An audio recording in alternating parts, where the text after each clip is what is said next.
Coast? Everyone thought the golden retriever was being jealous of the baby. He was blocking the only path that would have killed them. Woozed. The first time Biscuit stepped in front of Liam, Dana Marchetti thought it was funny. Her 16-month-old in the red pullover attempting to toddle toward the hallway, and the 4-year-old golden retriever simply walking into his path and sitting down. Coast? Liam walked into the dog's side, looked confused, turned right, tried again. Biscuit moved right. Liam patted the dog on the nose, then started crying. Dana pulled out her phone to film it. She sent it to her sister with the caption, "Our dog has decided he's the toddler's keeper now." Coast. She was not wrong. She just didn't understand what he was keeping him from. It happened again the next morning. Liam woke early before either parent, and Dana heard him on the monitor moving in his crib. The happy morning sounds.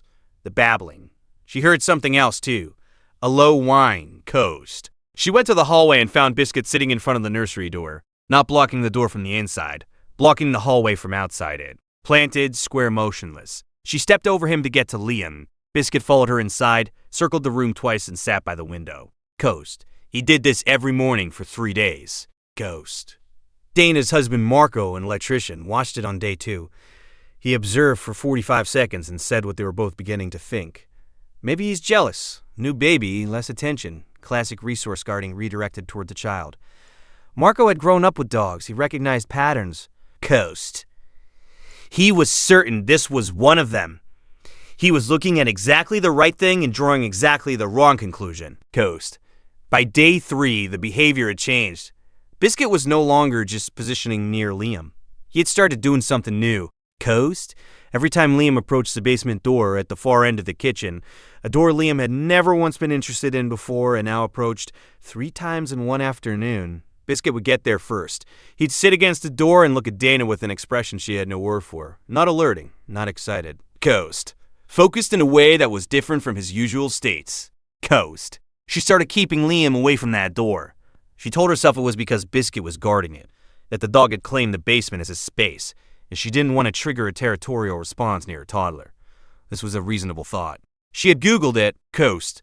Multiple sources confirmed. Large breed dogs sometimes gatekeep certain spaces when feeling displaced by a new family member. She had the framework. The framework was wrong. Coast. That night, Dana woke up with a headache. Mild, the kind she often attributed to not drinking enough water. She got up for a glass, walked through the kitchen. Biscuit was not in his bed. Coast. She found him in front of the basement door in the dark, lying flat against the base of it, his muzzle at the gap where the door met the floor. She stood there for a long moment. Cased. Then she smelled something. Not strong, faint, almost not there, slightly sweet, slightly wrong. The kind of smell your brain notices before it names it. Coast. She woke Marco. He was at the basement door in 2 minutes.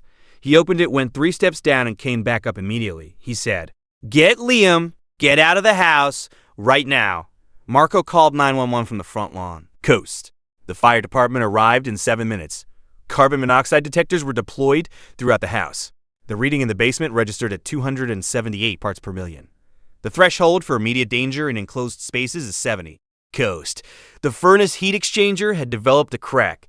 Invisible, completely silent, producing odorless gas that had been seeping through the basement door seal for approximately 72 hours. The detectors on the upper floors, both equipped with batteries, had registered nothing. Coast. The gas was pooling low. Human noses cannot reliably detect carbon monoxide at any concentration. A dog's olfactory system is a different matter entirely.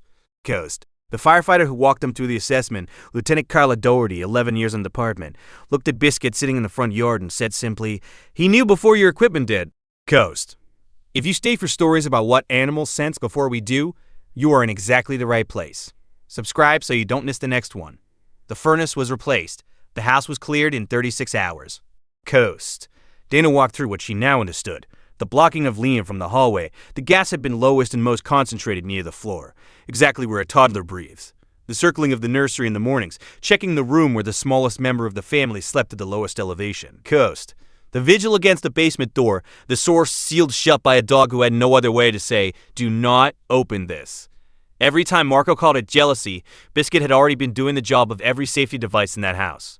Quietly, persistently, without the ability to explain himself in any language they could hear. Coast. Has your dog ever done something around your child that made no sense?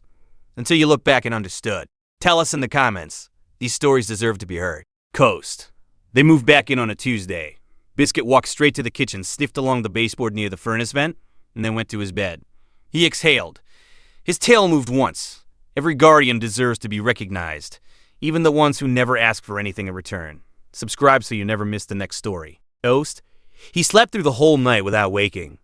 It was the first time in 4 days.